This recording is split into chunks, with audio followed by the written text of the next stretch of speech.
We are now just over 1,800 tickets sold to the Homestead Festival, plus all the children who are coming. There is still lots to do to get everything ready for the big event, and as we get closer to June 3rd and 4th, I keep thinking about the festivals my wife and I used to have here on the farm more than a decade ago. We called it the Bib Buckle Fest, and we held one every summer for 5 years. The first one was in 2008, and it was held at our neighbor Ben Smith's farm just a few miles from here, and we had a few hundred people join us. Within a year or two, we had moved it to the farm, and by 2012 had about 1,000 people in lawn chairs enjoying music and fun on the front lawn of our farmhouse.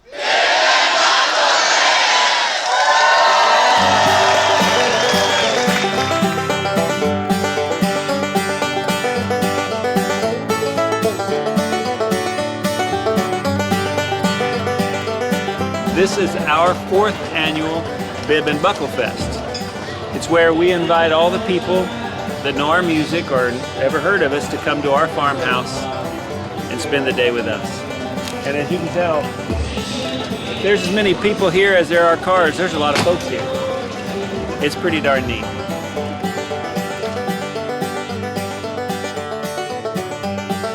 We've been hosting, signing autographs, taking pictures, visiting all sorts of wonderful people. People from all over the place are here, and it has been a ball. So now, I just got to make myself look presentable so we can go out and sing. We've been doing these get-togethers every year for probably 6 or 7 years. We've been having kind of big cookouts that kept growing, and then we finally turned it into our Bib and Buckle Fest, which is, I guess, for my bib overalls, and Joey always wears belt buckles, and we've done that for 4 years now. But I think the idea was that we travel all around the country and we play shows in other people's communities, and we get to see all these places and be around their lives, and we thought, wouldn't it be neat if we invited anyone and everyone to come to our community and be a part of our lives. So we turn the front porch into a stage, and we turn our front yard into the seating area, and it's an incredible time.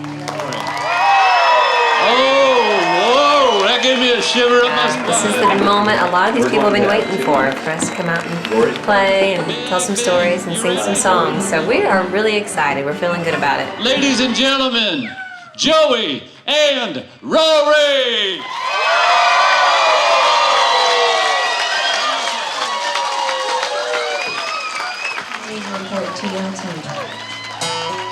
Not planning our day around the TV set, paying our bills and staying out of debt. That's important to me. That's important to me. There are people from 85 years old down to 2 months old. In the shallow part of the fishing hole. Me, I'm fishing a whole lot deeper. I don't just wanna catch. It seems like it's kind of unusual for artists to open their homes to their fans and friends, and we just thought, well, that sounds like a good plan. We should do that. My husband and being a wife, and the very best mother I can be. That's important to me. The following year, 2013, was our 5th and final Bib and Buckle Fest.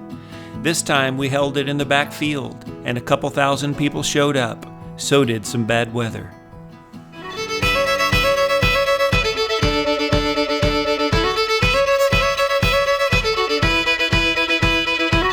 June 1st this year, we had our 5th annual Bib and Buckle Fest, and what a day it was. We'd been busy getting the farm ready for weeks, and this year it was bigger than ever. We had food vendors and craft booths, merchandise tables, Marcy Joe's desserts, and the Crosley radio folks even drove down from Louisville to be a part of it with us. There were fun games to play, neat things to see, and lots of great music to hear. Austin Cunningham, the Patterson family, James Dean Hicks, Ruby Lovett, Alvarado Roadshow, and many other entertainers performed. The event was off to a great start. Now, there were lots of clouds in the sky, and the weatherman was calling for a chance of rain, so at the last minute, some good friends of ours showed up and spent the morning building a tin roof over the stage just in case. They actually were still building it when people were coming in and finding their seats. And then, just like that, the sky let loose and the rain came, and came, and came. It drenched everything and knocked out the big sound system. And at first we thought we were going to have to shut the festival down and send everyone home. But we soon realized that most people wanted to stay, no matter what. They were going to have a good time, whether it rained or not. It's amazing how sometimes things that turn out to be what you thought was a disaster makes a special memory that you'll probably never, ever forget. About an hour later, the rain stopped and the fun started again. Larry Cordell, Carl Jackson, and Jerry Sally put on a heck of a show in the tent, and after them, Mr. Bill Anderson played an amazing set. Sense enough to get in out of the rain.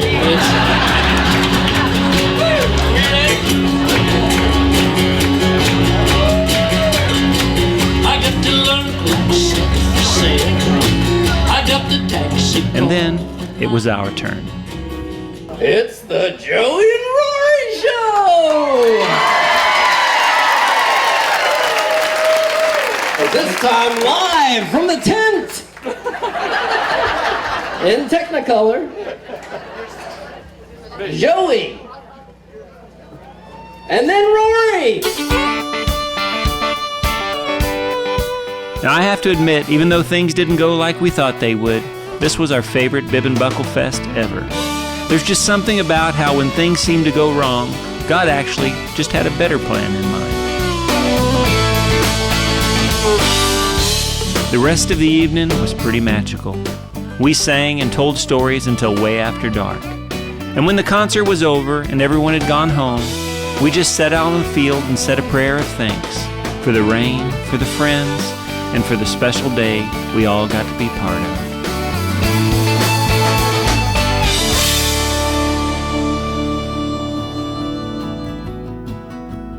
It's so special to look back and remember those events and how they have led us to putting on this year's festival that will still have lots of wonderful music, but it will also have dozens of speakers, a demonstration area where you can get hands-on experience, food trucks, rows and rows of vendors, and so much more. It's a unique opportunity to mix music and meaning together for one special weekend. If you haven't purchased your tickets or made plans to come to the Homestead Festival, I hope you'll consider joining us. You can get all the info and your passes at thehomesteadfestival.com. See you tomorrow.